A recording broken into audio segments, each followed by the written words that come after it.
الرجيم. بسم الله الرحمن الرحيم. أم اتخذوا من دونه أولياء فالله هو الولي وهو يحيي الموتى وهو على كل شيء قدير. وما اختلفتم فيه من شيء فحكمه إلى الله. ذلكم الله ربي عليه توكلت وإليه أنيب. فاطر السماوات والأرض جعل لكم من أنفسكم أزواجا ومن الأنعام أزواجا يزرعون فيه ليس كمثله شيء وهو السميع البصير.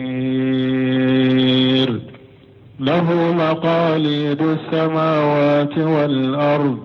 يبسط الرزق لمن يشاء ويقدر إنه بكل شيء عليم.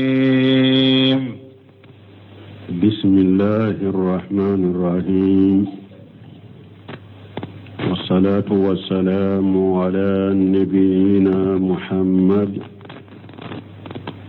وعلى آله وأصحابه وسلم تسليما كثيرا. سبحانك لا علم لنا إلا ما علمتنا إنك أنت العليم الحكيم. أستغفر الله الذي لا إله إلا هو الحي القيوم وأتوب إليه. اللهم انفعنا بما علمتنا وعلمنا ما ينفعنا وزدنا علما. بيتنا سوية هجرية بكلي أن تمناني أن بناني أن الشديد سهر المحرم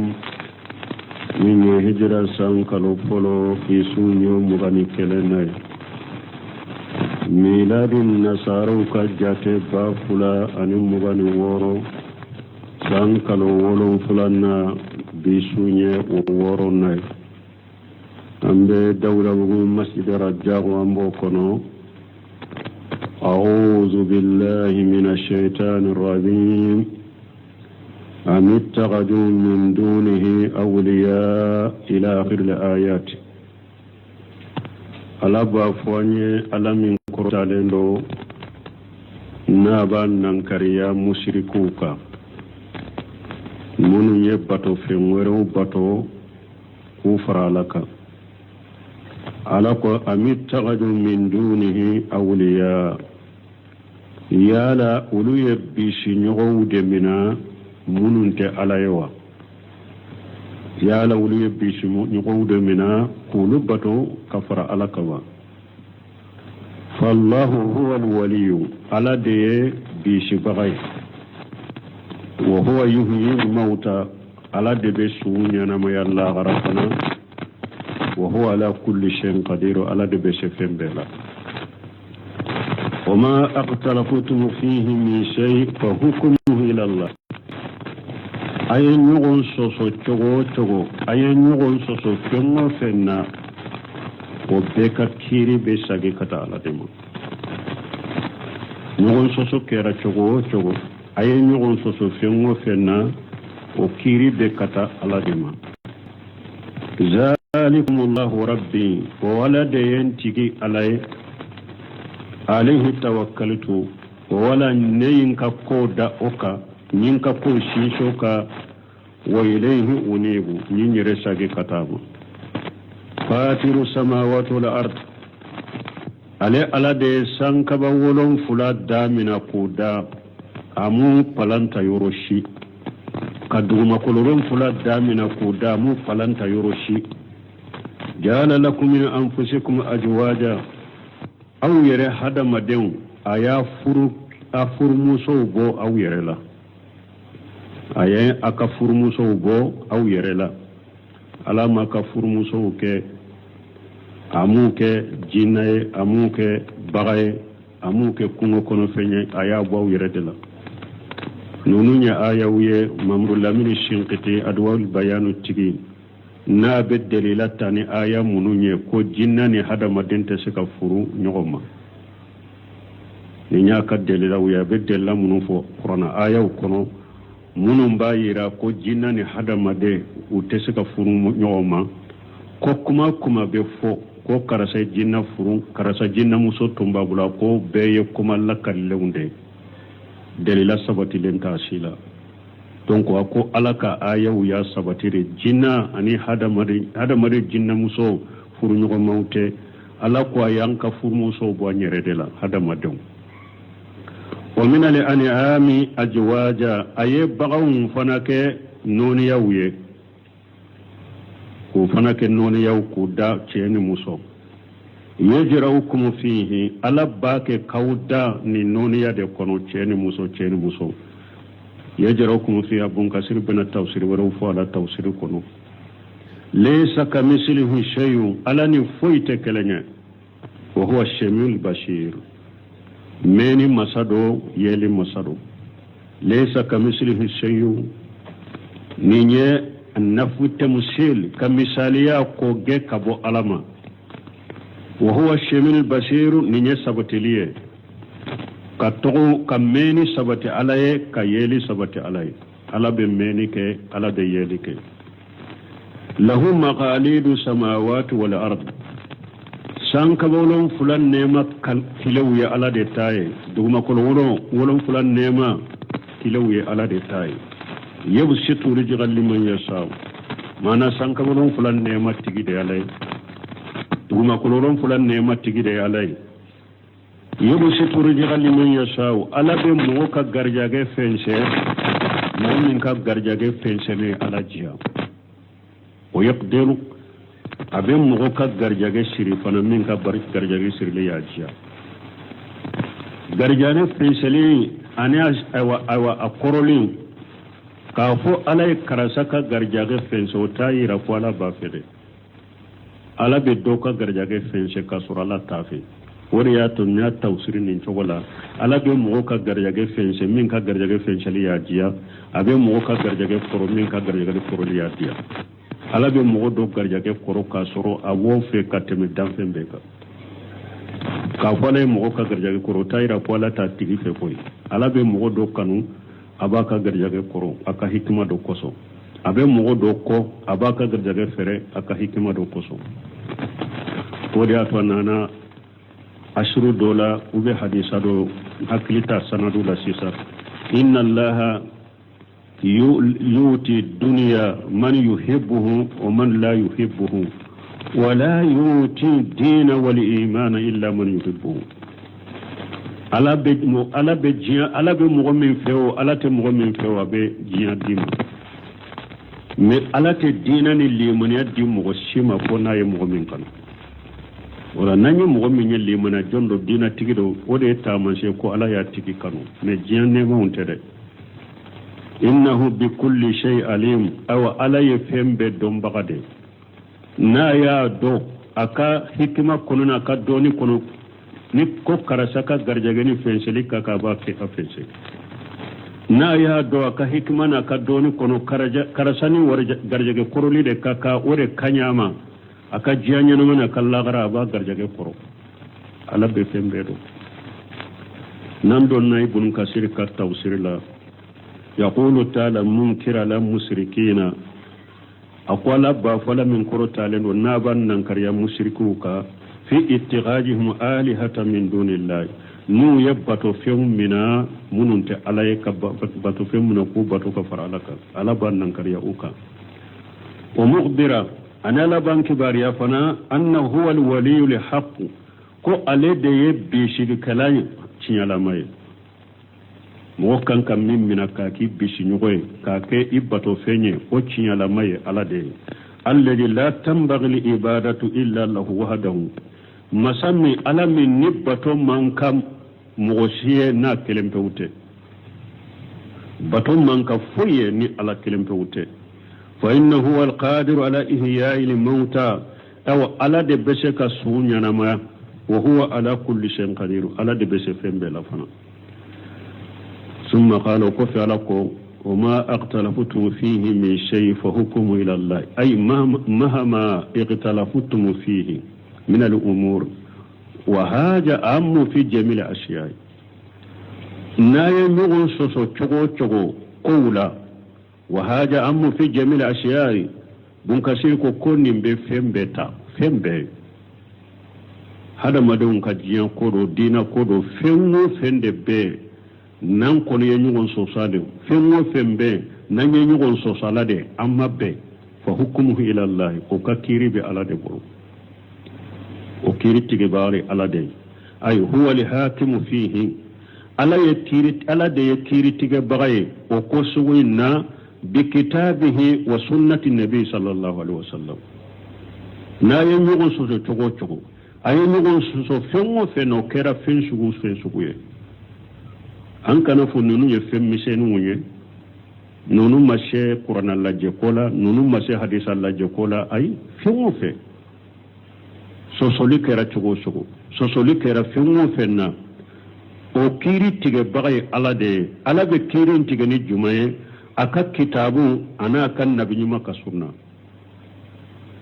fɛn bɛɛ ka kiiri tigɛla ye ala de ye a ka taa ala de fɛ a ka taa ala ka kurana la ani ciren karisa sahalew ka qawlihi jallan wala wa ala bun kasir kon nimbe ko mala ka kuma musammin kabba korotalendu fa in tanaza'atum fi shay'in farudduhu ila Allah wa rasuli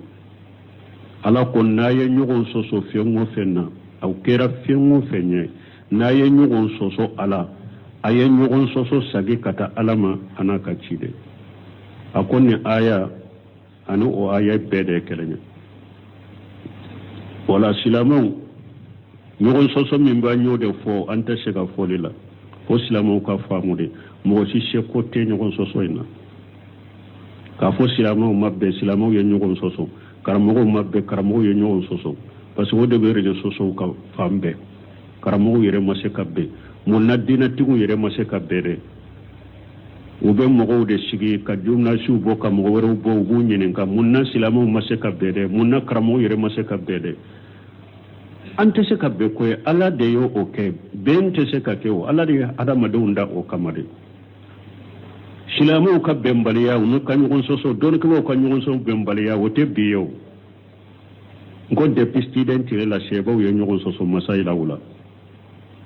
mais a ma ɲɔgɔn kɔniya ni ɲɔgɔn juguya de n'u ɲɔgɔn cɛ ani fana olu ta bɛɛ tun ye ala ko dɛ komi alhamdulillah kutuba tɛmɛnɛ min fɔra kutubaw kɔnɔ dusukun jɛlaw de bɛ dusukun kisilaw de bɛ yɛrɛ bonya ni hasidiya ni taa ɲini ni diya ɲini ni jɔyɔrɔ ɲini ko tɛ olu bolo n'u ye ɲɔgɔn sɔsɔ min na u b'a sagi ka taa ala ma ni hadisa sɔsɔli bɛ ban ni ala ye min fɔ ciden ye min fɔ sɔsɔli bɛ ban parce que a bɛɛ ka laɲini ye kɛlɛ de bɛɛ ka dusukun jɛlen don mais min ye an ka problème gɛlɛya dusukun jɛbaliya de bɛ sinon ɲɔgɔn sɔsɔ in kɔni o ye ala yɛrɛ de ka ko ye mɔgɔ tɛ se k'o bɔ ye o ye depuis gale de ye fana ewa o tɛ se ka bɔ diɲɛ kɔnɔ fana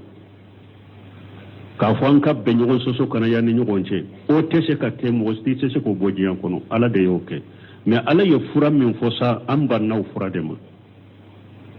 an banna fura de ma fura in ye jumɛn ye ka sagi ka taa ala ka kitabu ma ani ciden ka sunna ɲɔgɔn sɔsɔ banyɔrɔ ye o de mɔgɔw bannanden de ma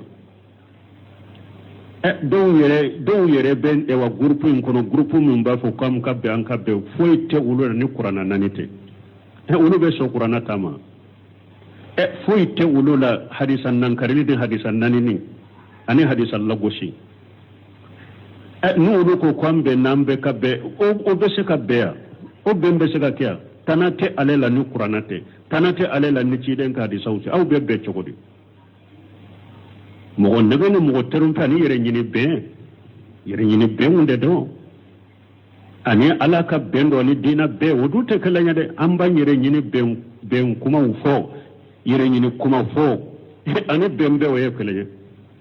yɛrɛ ɲiniw de bɛ bɛn ko tɛ koyi parce que min bɛ bɛn kɛ min bɛ kɛlɛ ban min bɛ sɔsɔli ban ala y'o yira o la an ma bɛn o de la an ma sɔn o de ma ne kumbe qur'ana kanu e ko be qur'ana kontura ne kumbe hadisa ko ne ko be hadisa kontura ay hadisa no qur'ana fana de nyogomba nyogo ewa be nyoroy furaye wode e sosoli banyoro de wode amma be qur'ana ni hadisa ire la foro ambe be mi donc ala ka hakki nyuman de islamawuma wa qawluhu naqo zalikumullahu rabbi awa ay alhakimu fi kulli shay mimma sammi nyekiri tigala fembe la de wode entigi alay ala min be kiri tige fembe la ala de min be fembe ba nan sagira katama wode nettigi alay alayhi tawakkaltu minka ko daka wa ilayhi unibu min yere sagi katama ay arju fi jamil umur be sagi kata ala de banka ko bela fatiru samawati wal ard sanka bawlon fula dambare alade dugma kulon fula dambare alade ay qaliquhuma wa ma bainahuma alade sanka bawlon fula da ni dugma kulon fula ni mimbe sanni duguce alade ya beba alade ya bedda jala lakum min anfusikum ajwaja ay min jinshikum wa shaklikum alaye aw yere noniya ni aw yere ka kalite ayaka fumu subo ola minnata alaikum ko ke fonnan siriya aka وتفضل أنيكو كيف سمنتيا فنان سريا أو كنيف سمنتيا جال من جنسكم ذكرا وأنثى على يتشين مصوب أو يردلا تشين مصوب تشيو بمصوب فرو على يتشين مصوب أو هذا مدونا أبي نقول فرو ومن الأنعام أجواجا أو بقوا فنكت تشين مصوب وخلق لكم من الأنعام 8 أزواج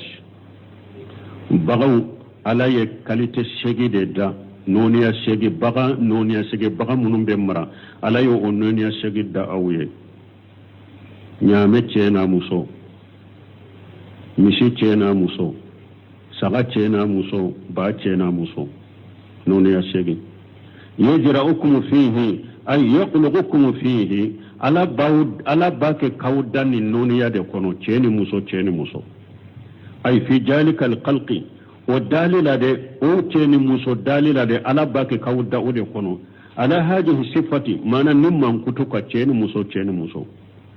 la yazalu yajraukum fihi dhukura wa inasa ala tawli na bake kawda ceru ani muso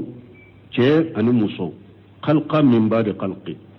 dali danfew do kofe wa jayla bada jayli jama do kofe wa nasla bada nasli daw do kofe aw daw nake nonu yo ulo fana daw nake fen woro kata fo kata jawli minan nas hadama dawna wala an amani bagaw qala al bagawi ko yajrukum fihi ay fi rahmi ko bunka sibira ni tawsiri wore mununye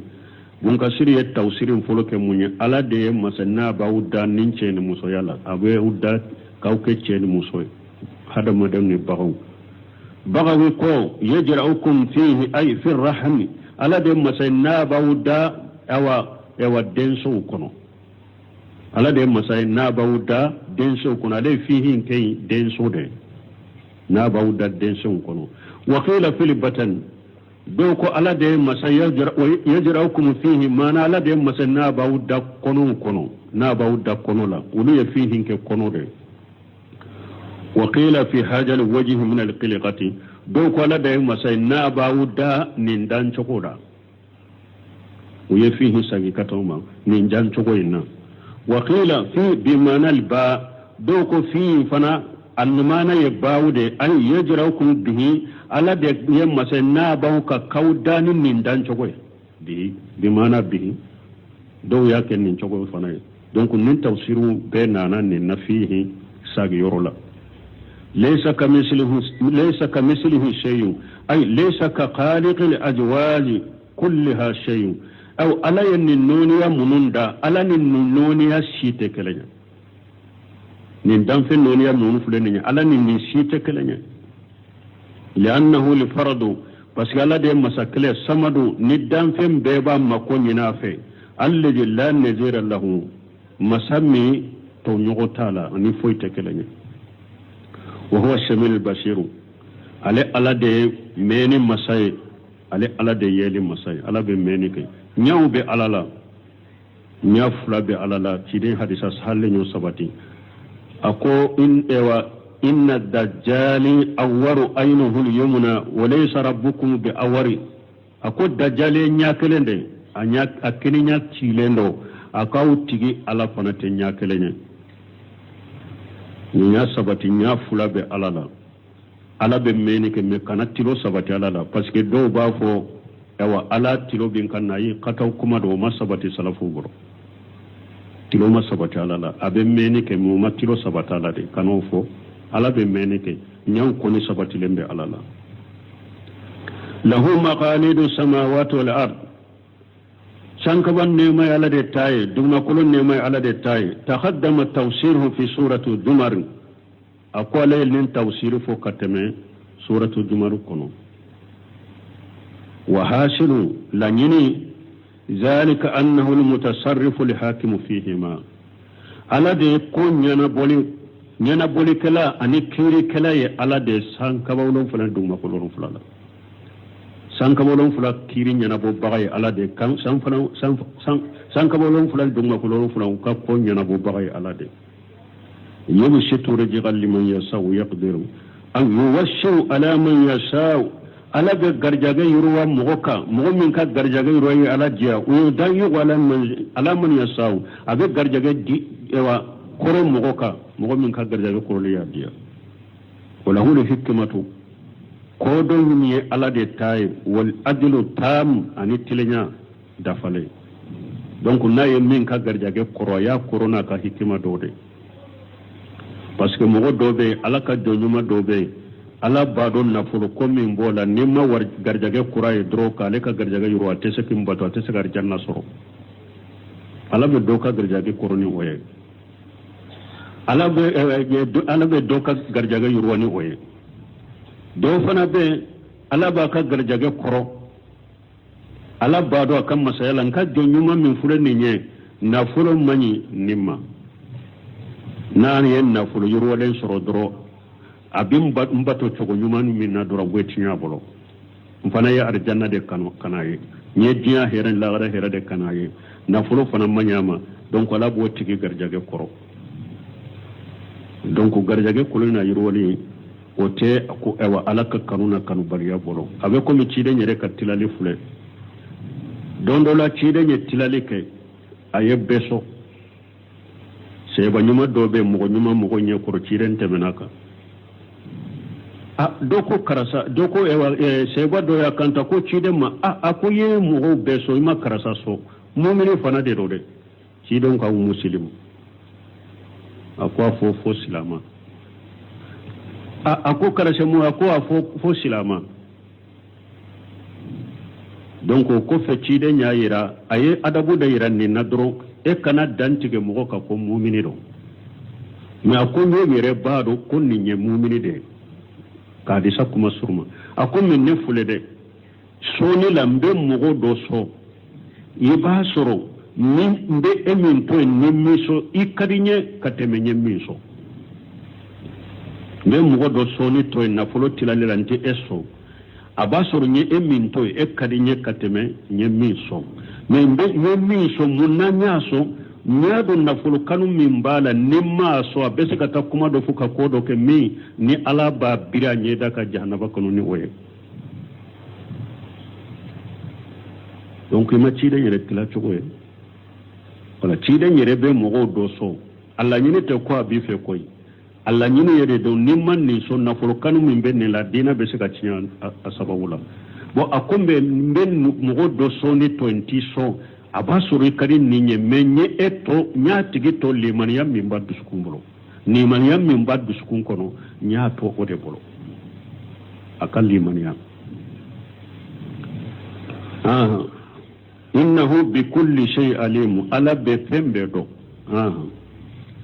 شرع لكم من الدين ما وصى به نوحا والذي أوحينا إليك وما وصينا به إبراهيم وموسى وعيسى أن أقيموا الدين ولا تتفرقوا فيه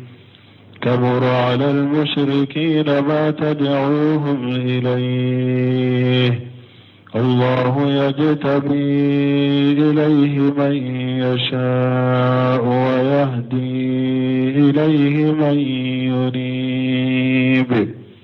وما تفرقوا إلا من بعد ما جاءهم العلم بغيا بينهم ولولا كلمة سبقت من ربك إلى أجل مسمى لقضي بينهم وإن الذين أورثوا الكتاب من بعدهم لفي شك منه مريب سرى لكم من الدين ما وصى به نوح إلى آخر الآيات ألكو سرى لكم من الدين نألي الدين دوكوم السرياي ما وصى به نوح دين من علي وشياك نوح ين دين من دين الجمعة توحيدي أبنا بريبريلاتكي نبنيمو بيه كلني توحيدي يرولا وما بنيو كرولا بيه وللك على كلمة وبطو ديما على كم ورما ne ala ye dina kawma sariya min ye tawhidi ne ye woshiya ke nuha ye ni tawhidin de walladhi awhayna ilayka ani nye min wahaw kana e muhammadu fanama ala fule ka ulul ajmir do fo bunkasiri gono fo tawsir la aye cidon folo fo ka cidon laban fo mogo munun buni nyugon ce kana wulu fo cidon folo ye adama kofe adama yin nabi mare jama kulu tunte jiyan kono ni ala ba cuma ale na ka dembaya doronde tumbe me adama buna basu ba fo cuma adama ni nuhu ce qaranita samba kele nyugo tuma me jama chayara wa ayasoro buna basu ko fana betum nye jama kulu kelende aletum abetum betawide ka ala batu nuhu kam mo tile do mushrikiya donna dina kono ala ye nuhu ci ale de ci den fure dugu koloka ci den labanyan ka ci den muhammad sallallahu alaihi wasallam donc abe comme ala ci den folo ani ci den laban fo mo munun boni nyogon ce kana wulu fo wama wasayna bihi ibrahima aninye ewa washiya kanke ibrahima ye ni dina minye tauhidi minye wa musa aninye washiya kanke musa ni tauhidi minye wa isa aninye washa kanke ni isa ni tauhidin minye an aqimu dina ni washa kan jumake ni ulu ajmi duriye ni washa kuye ku ka dina jonne alaye tauhidin ka jonne alaye wala tatafarraqu fihi kuna fara ni kuna tauhidi lade esra an kuma na kunu ko sora bena kuma mununka kafun mun be mu'minu nye ku fara nyogon ka aqida sale a hakili tala donc akila sahalen de be mo fara nyogon kare akida sahalen doron de be mo fara nyogon kare me ekato itaka nebintaka nimba taka ankabe bente koy bente ya tesegate akida sahalen de be mo fara nyogon kare ala ko ale wo shake wolul admi ciden duru min kawsani ciden beye ko alayhi nya mariya mu tawhid de u be ka tawhidi jo alaye u kana fara nyugo na tawhidi la kabura lal mushrikeena ma tad'uhum ilayhi abonyana mushrikuma ibake ku wala kata tawhidi mino bonyana mushriku nyako allah yastabi ilayhi man yasha aw ala de be mugo sugantia kata yerema mugo minya ala jia wa yahdi ilayhi man yunib ala de be mogo kanda ni mogo minya yere sagi kata alama wama tafarragu awa cidon ka mogo ma fara cidon yere ko ni ma fara de me cidon ka mogo ma fara illa min ba'di ma jahumul ilmu awa fodoni nalen ko fe umma baqiyan bainahum yadani hashiriya dunu nyugonche uma hashira infana fo sura damina kafo ko ewa nyogon tonyo amma foye ko ñogon toño ani hasiriya o de ye silaman farali sababu ye ani halaki sababu amma foya wala o de fureya وما تفرقوا مفر إلا من بعد ما جاءهم العلم فدوننا لهم كفر بغيا بينهم هاشريا ويرني نيغون شدراني نيغون تونو ولولا كلمة سبقت من ربك نكما تمسبه كبوي تيجي ألافي ni ala tumma sabe lahul mafujula ka koro ko kiri tige bebe qiyama de kono mu tumma sabe ولولا كلمة سبقت من ربك لأجل مسمى لقضي بينهم na tumma sabe ala fe ka koro ka fo kiri tige ani mugum minani ni ka junuguni kala jabali abebe qiyama de makono sarti de forala sarti min bena ni otunte la godiya bainahum ala ko ciiren kam mo munu nya nyugon soso tawhide la depuis jian kono ne tumbe kiri tuguni nyugon je na ya soro nya kiri tige sabe kabila ko be la garade kono wa innal ladhina urusil kitaba min ba'dihim mo munu nya kitabu kiyeta ciiden nunun kofe la fi sakki minhum murib ulu be shikka de la shikka minna takana sagirendu bolo kitabu nunun ka kola ni tafsir gorobare yaqulu ta'ala li hadhihi ummati bun kasir ko ala ko nimman tawma ko ala kambe nimman tawndema ciden kam man taw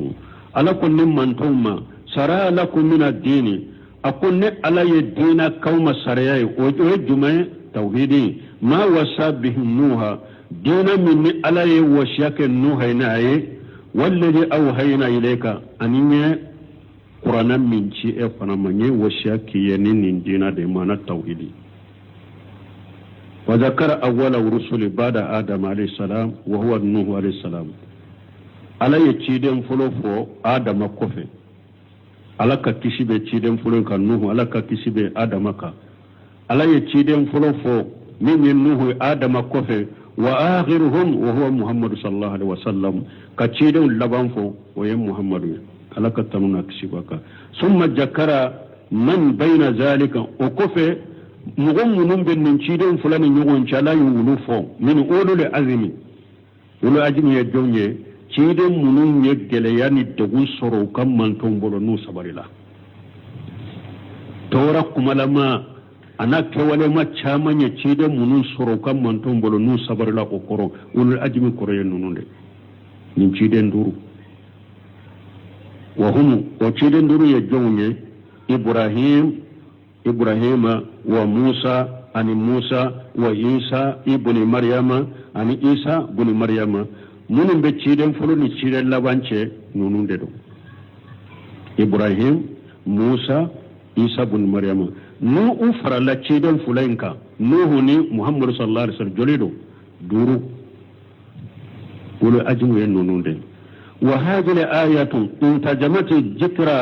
al-khamsati kama istamalat ayatul ahzab bun kashiru ko kunni aya ye ciden duri faranyogon ka kumi suratul ahzab ka aya yin o ciden duri ta tugo me kufo alaihim fi qawli tabaraka wa taala ayatul ahzab alaihim kumi suratul ahzab ka aya yin nin ciden duri ta tugo me fi qawlihi tabaraka wa taala alaka kumala alam min ka hera ka chakurta lenu wayji akhadna min an-nabiyina misaqahum suratul ahzab kun ala ko cidema ako wakati mi ni ala ye lahidu min an-nabiyuma wala wa minka ani ecide wa min nuhi ani nuhu wa ibrahim ani ibrahima wa musa ani musa wa isa ibn maryama ani isa ibn maryama wala azmi durin fora suratul ahzab fana kono والدين الذي جاءت به رسل كلهم هو عبادة الله وحده لا شريك له أما تيدون بين الدين مننا ويك على كلمة توبته فويك نفر لك تيدون يودنا التوحيد تيدون مسمون يغن صوص منا ويك توحيد تيدون سمان يغن صوص ولا nuhu kam akwa akam ya qawmi ibudullah ma lakum min ilahin khayruhu huda yawde fo salih yawde fo ciden be yawde fo kam mo ay ala kelem taw bato fe wore taw bolo min ka bato ciani ala kelem tawde ciden be ciranode kama qala ajja wa jalla comme ni ala ya fo ala min ka bakro taleno wama rasulna min qablika min rasuli illa nuhu ilayhi annahu la ilaha illa ana fa'budun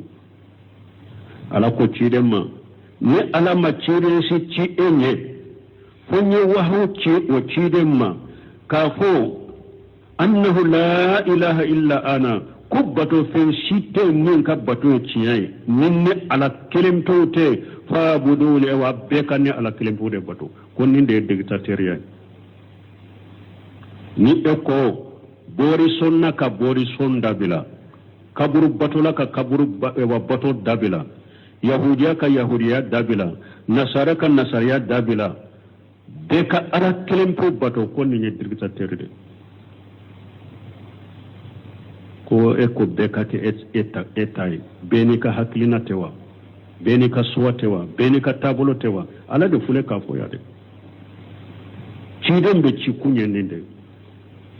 ala kelempo ka bato fengore site min ka bato ye ciya ni ala kelempo te fa'buduni abbe kanne ala de bato fa'buduni ayenne ala de bato wa fil hadith anana hadisa kono nahnu ma'asharu li anbiya'i ala ko ciden ko amun nabiyyu jama awladu allati dinuna wahidu aw yeddunde ambe fadela ante bala me ambe kadina ikene awladu allati munye ha mu'minu aw be fala me ateba awladu allatu niti wode ashaqiqu wayda abe bala abe fala abe bala te fala al aqyaf min abdurrajiz arrajihin abe al aqyaf fo anko awlad allatu abe fala te ba ashaqiqu abe babe fa al aqyaf abe ba atefa awlad al aqyaf aw be bala ma te fala allatu abe fala te bala ashaqaiqu abe ba abe fa donc ci don ko nun nabi nyuma ko lu be faade la utebba ko be kadina kelenya ne la nyine munye mana tauhidi yoro lawlu be tauhidi kelenna me ka sariya bora nyongo ka sariya nyongo tose fo ci den ka sariya na sariya be tose ci den ko fe yahudiya te ate marasala tafe atamina moye ibe bato fula cilen ko fe nasaraya tusera ibe bato fula la makotala wa man yabtaghi khayra al-islam ad-din falan yuqbala minhu wa huwa fil akhirati min al-khasirin ala kun mugo islamiya dina tana ni yude mini ko ebo ke dina dugu ko ka ko be ne ala bato na ye ne ta mina ye la gharibe faramu bonane on kay inna ad-dina inda allahi al-islam ala ko dina min de benne ala bolo ko dina de jiya kono la gara ni sarabe ke na islamiya dro de dina donc nabi nyuma u bebe ewa fakele tauhidi mana ala yu becini tauhidi u manyo so tauhidi la no ka sariya u bora nyon ko ay al qadar al mustarak bainahum huwa ibadatu allah wahdahu la sharika lahu mana min yetti dem be fara nyon kan no be bennen be minka o yeka ala kelem to batu foy kana fara alaka ci dem be ye kelenyen minnya wayna ikhtalafati sarayuhum wa manahijuhum harna ya suru kasar yawnu katabulu bora nyon ko me tawhid ko ni law be kelenyen odela ka qawluhu ta'ala mi aya be ko mi alaka aya لكل ذلنا منكم شرعة ومنهاجا على كو تشيدن بي ني على يد من سريا ديما من بالما تشيدن ورنا كسريا تكلني اني تابلو من كبالما اوا تشيدن ور كتابلو تكلني تشيدن كتابلو نو كسرو بوراني وونكرو مي على كلمه كو بتو توحيد يرو ابي كلني donc nimbe aradu ke mogo doka munun ba fo awa ukan galo maulidi nu ka bidia maulidi la ko rute ciden bo ciden na ko awa isa ta wuru ya ke awa ube muhammadu fana ta ke isa tambe jabi folo isa ka dina isa ka fetina ka maulidi ta kono o fana ka dina ciya bagaw de mauludu do isa ka dina kono isa ka dina ire maulidi ta kono kele afulana hari na ya sor maulidi be isa ka dina kono isa ka sariya nan ka sariya te kele isa ka sariya anan ka sariya te kele donc isa ka sariya ba kam o ye an kam wa manto ci den kam manto fana annan ka da mana sariya de do anni isa ka mo te sariya la de alaka aya de do li kulli jalina minkum sir'atu min haja ciden cide be ne da mana sariya de mani da mana tabolo ni cido e wa ciden wore ta te kelenya aka sura be ciden ka sariya yere e wa mu isa ka sariya yere ko atan ka sariya ko ni ya jole fulata sabana ni e isa take isa ka maulidi yere ke yi ka ciden yere soso man tasabbaha bi qaumin fa huwa minhum akoni mo mun bon ko nyogo yaye wulu doye ni e isa mo de bon ko nyogo ya kafaruka isa ka fetila yi ka ciden ka kuma kan soso ala ko e wa ciden ko keran nasarawi aw beta ya juman fu la nufarrigu bayna ahadin minhum kanta ciden bo ciden na an ba fuye ciden te bo ciden na min na kalli mana ni ciden beye ka fola ka ciden da ya beye ala da ya becci la nufarrigu bayna ahadin minhum abe fonni yorodela alli mana ni do ni ciden beye an ta fa an li mana ni muhammadu ka ciden ne me saka ciden ya maso ai an ta falli mana ni saka cire ni muhammadu musa ka cire na masu ai an li mana na ya an dalen bala cide mbe ya la ka cire ne la nufarriqu baina hadim rasulillahi ne ndin kalli mana ni cide ne ko ala da yu becci an ta cide mbo cide na o yoro de la me sariya wute de sariya wute nimbe ka jori na saba nani na katigi jabi ni eye cide ewa isa take muhammadu take ma cide un take don ye cide mbo cide na da cide mbo cide na ibrahima take ya nuhu take ya musa take ya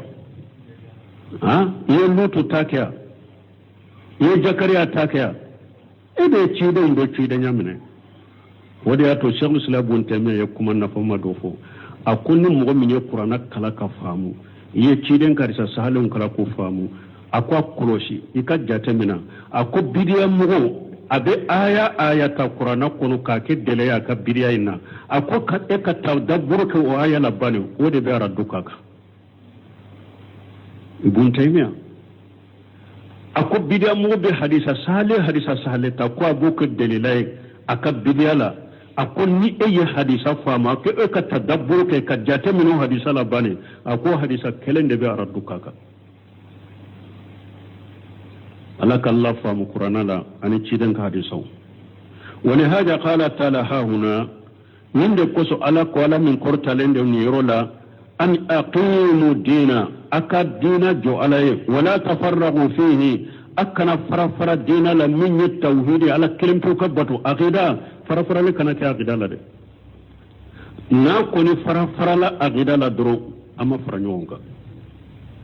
ay awsallahu ta'ala jami'al anbiya ala yuwashiyati nabiyima be alayhimus salatu wassalam alaka kisi alaka tawattanuna kisi bin nabiyima beka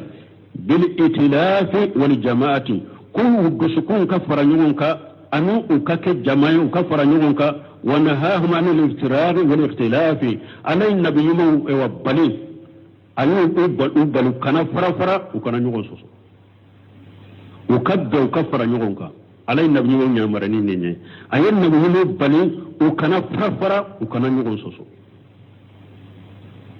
donc wala min bi hadama don fara nyugonka waye aqida sahale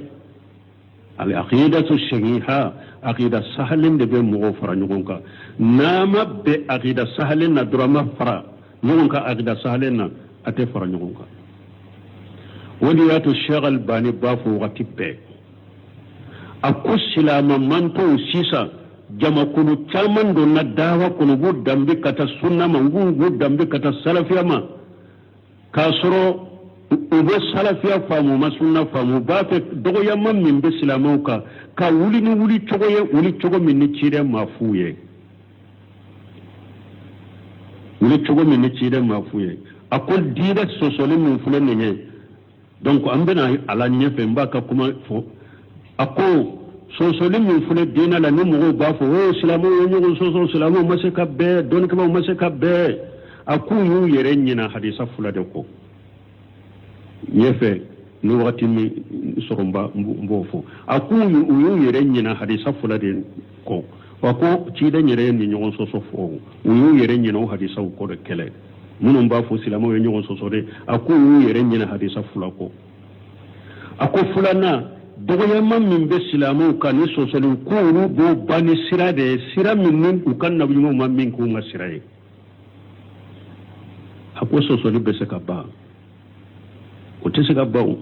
qawluhu ajja wa jalla donc amba kuma nunu foya uhu yere nyina hadisa duman ko munu no be silamu labgosi ko sapute wewa kafo silamo yere mabbe silamo yo nyon soso don ko yere mabbe o be nyon gosi akuyu yere nyina hadisa fulako jiya dawa jama kulu nunu to wanu jama kulu hijibiya nunu uyu yere nyina hadisa fulako aku hadisa fure munye ciden ko aftaragat al yahud ala ihdan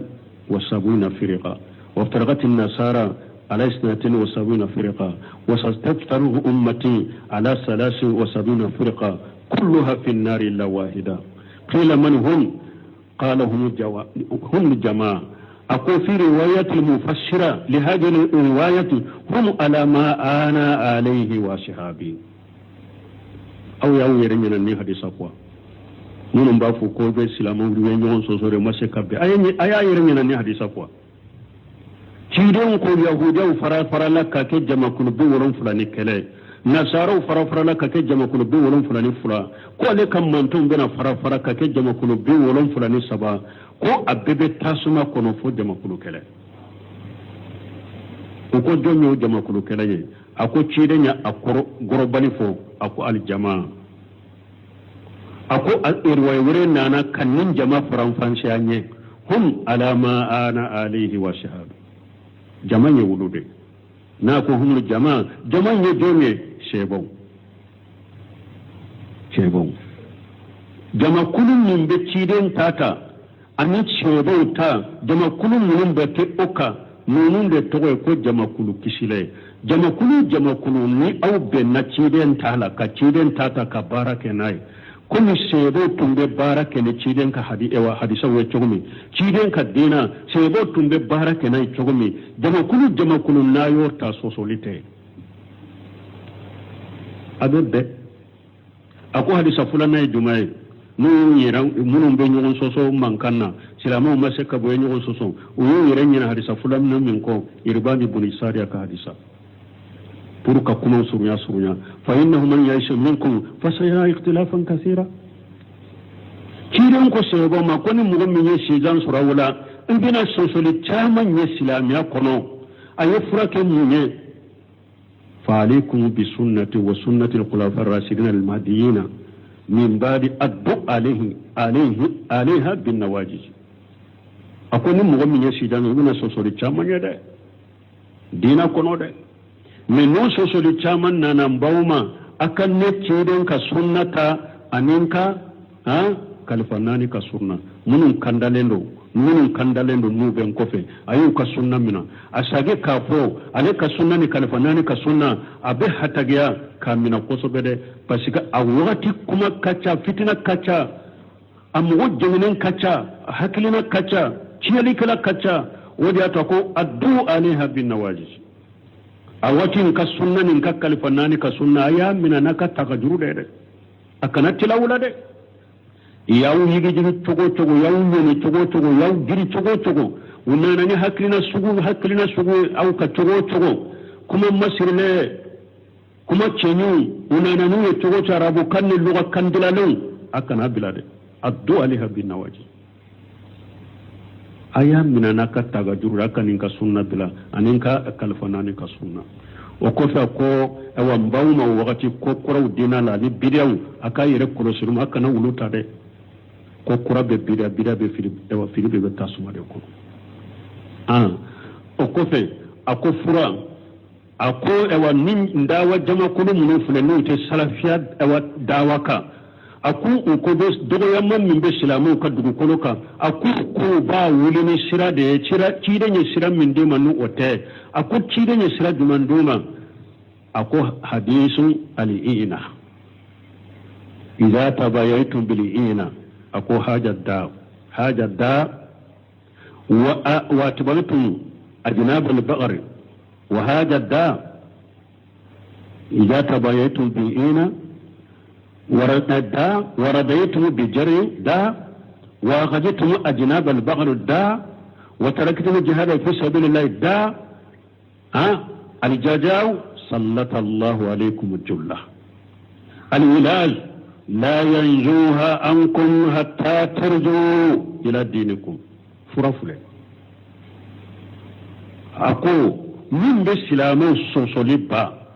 من بدغيا ما بو سلاموكا cire ne mufo ka sagi ka taddina ma wata ko ihjibu ya munun be jama faranyon kai ka utanaye ode fole mo ka sagi ka taddina ma ku tanaye ode fole ulu ko de dogo ya men be islamu ko ku bo wulu ni fura de o kan na bu yuma ma fura mun do ma ku kan na bu yuma ka fura toy yuma ka fura mu hatta tarju ila dinikum ala ko nin dogo yamma bena silamaw sorode akon me dogo yamma ni ala dogo yamma in takafil silamaw ka fuito dogo yamma be silamaw fuita bo ka fu ka sagi katalaka dina de ala ko ka sagi katalaka dina fana ma ko fula de be silama doni ke baka at-tasfiyatu wa tarbiyatu at-tasfiyatu o yujmai silamaw ce ka fura mushrikiya munun ba an she aqidaw ka kene ya folo an kan yugun ka aqidaw ne folo aqidaw kan ye folo bidaw ka bo an ce la folo mushrikiya ka bo an ce la aqidaw kan ye bidaw ka bo an ce la folo ana ka bato abato to nyumana u ba fo ninde ma at-tasfiya akon ninde be islama don ke ba u kai kan ninde ke ikate sigade ke folo no ba fe dogo yamma ka bo silama manton ka o ka silamu la kala dira sahalende la ka silamu faranyon ka akira sahalenka ka bidan ka bo silamu chela ka silamu faranyon ka sunnaka ala bato chogo nyuma salli chogo nyuma chirenye salli fo chogo mi hiju fora chogo mi jakka bomo ko fora chogo mi sun fora chogo mi bato ka te ka chogo nyuma na tasfiya tarbiya munye nite safiya kera si saati daw famura boto cogo nyuman isorola jogo kanye uka silama dun jogo nye mara cogo nyumana ka jogo nyuman do silama wula donc ako fo silama ka fara nyugon ka dogo yamman min be silama ka dugu kolo ka fo ninde ka ke an ka sagi kata dina ma ka sagi kata dina fana ma min be karambaw ka ni doni ka bagaw at-tasfiyatu wa tarbiya fo ko de te ubanna wodema ubanna odema ako sunu tule hijibiya nunu wani nunu baka ko jihadu ako abena karani bosisa depuis wani hijibiya kiriyera ako abena karani bosisa sambu woro fula ako abena wala sa ako boraw nolawa ube jihadu mun fomo jihadu ke umake doni fanai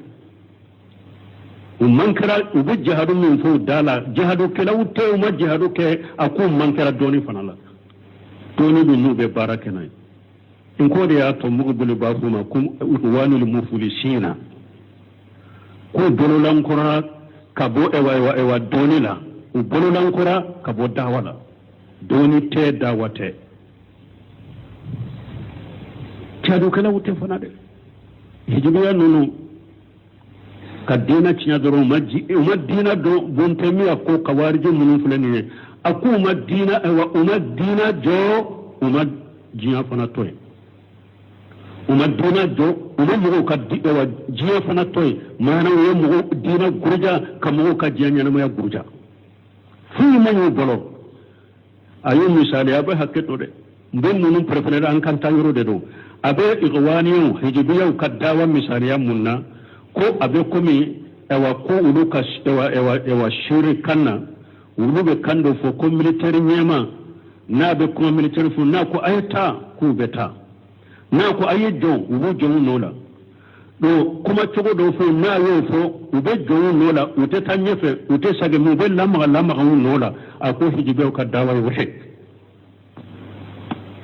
aku ka dawa yo de kallama lamma idonen kallama ite tanye ute sage ko fe aku ka dawa fulo de sambi woro be sambi wolon fulo ma bo nola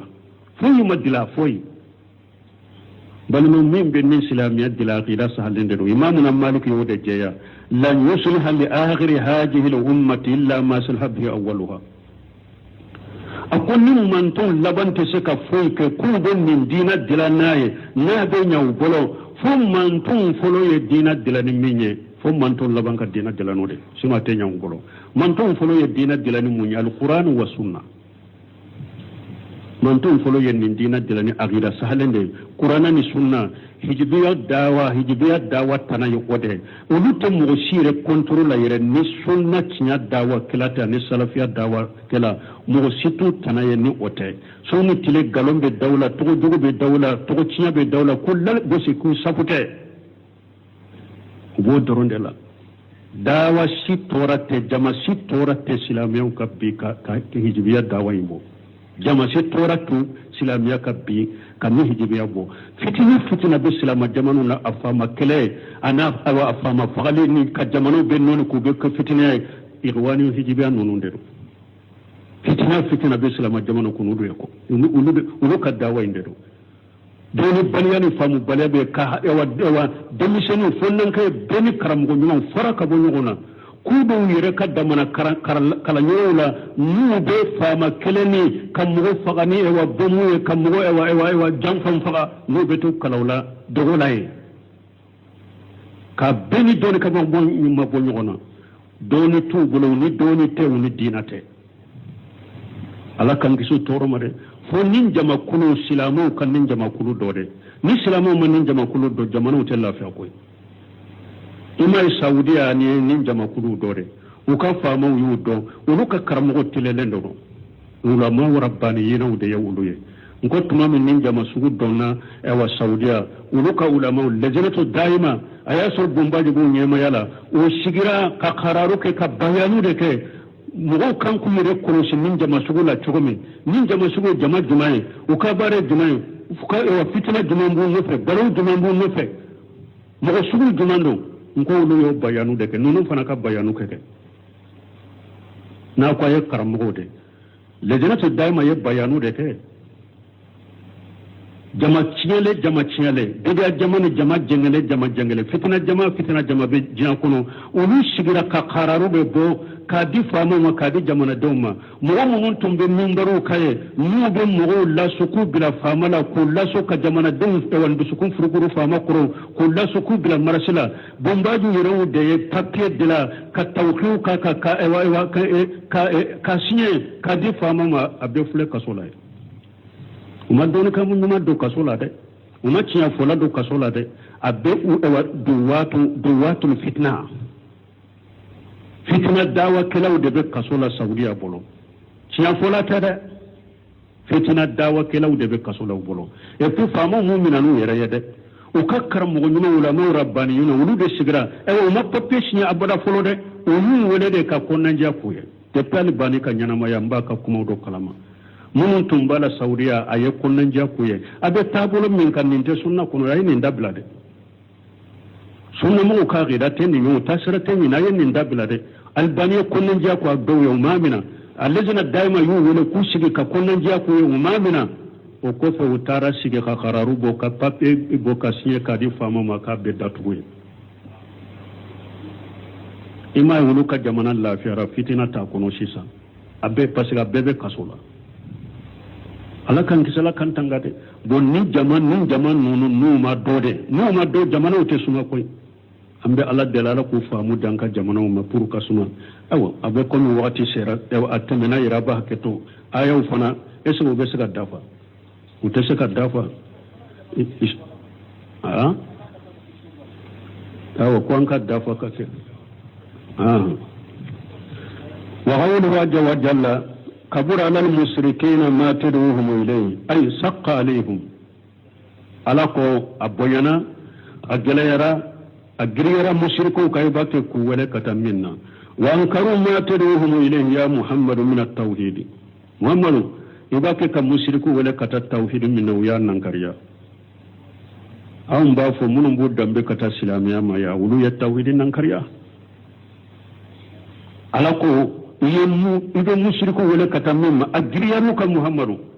udu wala kata tawdo no wannan kariya aywa an fana karamo bu dambe kata karamo ya mani diploma bu bu dambe kata islamiya ma bal ado bu dambe kata sunna mo ko tawhid ban farade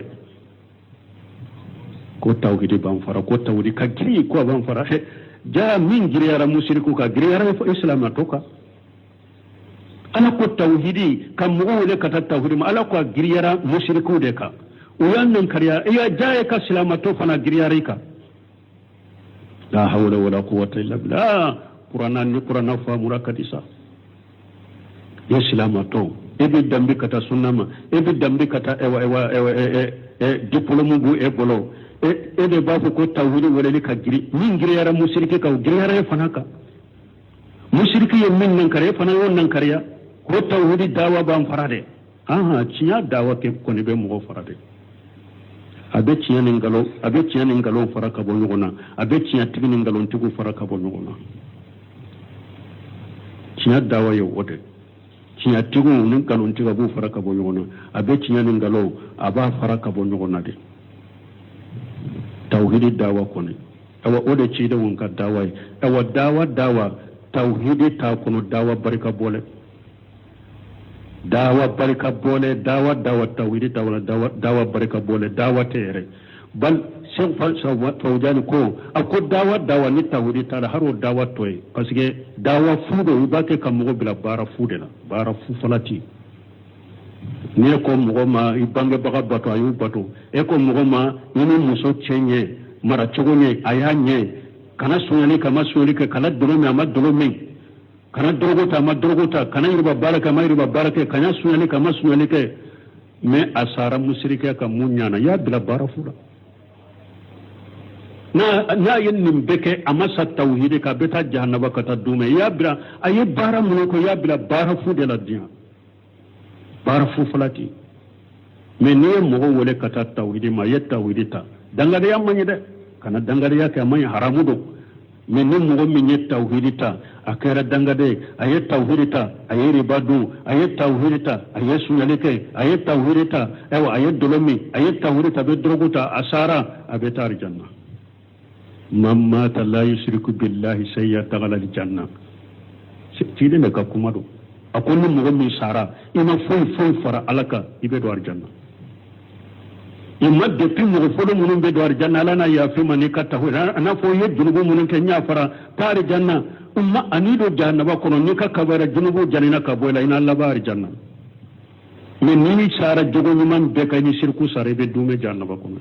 o dawa e munye foy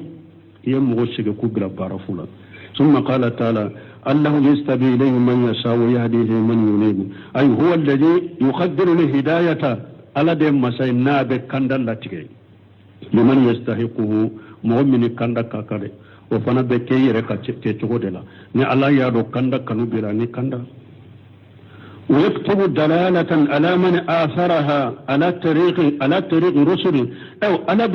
فيليبانتيا سبب موقفنا مغني نية فيليبانتيا سرادة سوغانتيا كندا سراكا نية فيليبانتيا سرادة سوغانتيا كندا سراكا أنا فيليبانتيا سبيكا وما اختلف الذين أوتوا الكتاب إلا من بعد ما جاءهم العلم أي إنما كان مخالفتهم للحق donc o kan yugon soso kera chinyala bada bulughihi ilayhim chinya shelen ko fe umma wa khiyamul hujjati alayhim anu hujja jolen ko fe ukade o yan yugon soso wa ma hamalahum ala jalika aw fuyimu bila min yugon soso fanala illa albaqi aganta ñogon toño fo ñogon toño ni hasiriya wal inadu ani kalla geleya wal musaqatu ani ñogon soso doro karasa kote ni kara fengo fo mbora karasa de kono ayi ne de te so karasa tama ale fana ba fo ni mbora karasa de da hari ne tinyado ne te so karasa tama dusukum mani hasiriya nimbenni hasiriya nimbenni hasiriya nimbenni hasiriya nimbenni tonyo o de ya to ye ñogon soso sababu de hasiriya ni tonyali tawa hari silamo fana ñogon soso men banni ñogon co ko were to o ñogon tonyo ni hasiriya de do ngo sino nini do fere law ba fo ciala ata de ciae mais ando na antala fo anka ngo be nende fo foro we anta auta de ciae koy mais ando na fo anka bo cogo tan an kumana ka kuma mena sagi cogo te amna la hawla wala quwwata illa billah إنما كان مغالفتهم وما هملهم على ذا إلا البغي والعناد والمساقات ثم قال عز وجل ولولا كلمة سبقت من ربك إلى أجل مسمى أي لولا كلمة سابقة من الله نكما تمثبك كاكو على بلو مسمى كرة تعالى بإنذار العباد بإقامة حساب إلى يوم المعاد ni ala ya sabe kabila ko jon ka korosili be qiyamah de makono موتم مسبك بلا لا جلاله العقوبة في الدنيا الشريعة نقطن تم مغمون التوحيد بلا كتير وسوس التوحيد لا ده دبجيا كنون تم ببلاو جيغوكا نتم ببجانغا كتا دبجيا كنون كبلاو جيغوكا منو التوحيد بلا ما أياسر نيا سبه كو جون كا كروسلين كسر بقيامة كنون موتن تي منو ينش اوا تنيا سوسو كتوحيد سوسو دبجيا كنون تم ببلا جبا تليالا وقولوا نعلكو وإن الذين أورثوا الكتاب من بعدهم يعني الجيل المتأخر بعد القرن الأول المكذب للحق أو ألكم مغمونون نانو كفي الجيل المتأخر جمعنا كفي بعد القرن الأول المكذب للحق جمع كل فلو منون يتشنيا قالون تكيا جمع كل منون نانا أولوفنا كفي la fi shakk minhu murib ulu fana ba shikka gelende la kitabun ka kola ay laysa la yaqin min amrihim wa imanihim ufana te dankaniya ka kola nu kallimuniya wa innama hum muqalliduna li abaihim wa aslafihim bila dalil ulu fana tay munye ka ufaw katugu kam mo folo temenu ko bila dalil wala burhan kasuru dalilate ewa burhanu te della jelen tu bolo donc ni nyaayiran na fana comme wakati yan soroya hada mare taglidu la ama ko de manide mais al ihtida bashi to la dina la de ni nye doni ka baga nyuma de ayem mu fo qur'ana ni sunna ni nye sawaba de ne be tuga ko ola mais ana ka doni ka baga nyuma ya chogo ka tawra yor min ta ka tawta ngu otoy ninde to al ihtida bashi tenna taglidu yam munye comme abe do bolo chogomi an kam mo folo tumbete de an fa koro tumbete de an mo to tumbete de ka soro fana dalilan nana jeya koy fa koro ni kam mo folo tumbe min fo ciyatte dalila tala qur'an dalila tala hadisa ana na bangiye ko kam mo folo ni kam fa koro tumbe min kan ni kam mo kew o tumbe min ke dalila tala qur'an dalila tala hadisa har wona tabe ko be tugulu de ko ala yi lagosi yande ala fule kanunu ne lagosi aku ewa munu yenninke wa hum fi hayrati min amrihim aku lube takana sagide law bekkono na filide la ukakko law bekkono na filide la wa shakki murib ani shikan gele wa shiraqin bayidi ani tinya sosole mi ni na kajja ko sobe ubodela munu be fa koro sira batola te ala ko olu fana be sikala de olu fana be kono na filini sikala de anu be tinya sosole min ne tinya kajja ko sobe ala ka tinya yiranna kantugo tinya ko subhanakallahumma rabbuna bihamdika ashhadu an la ilaha illa anta astaghfiruka wa atubu ilayk aya kono tona a'udhu billahi min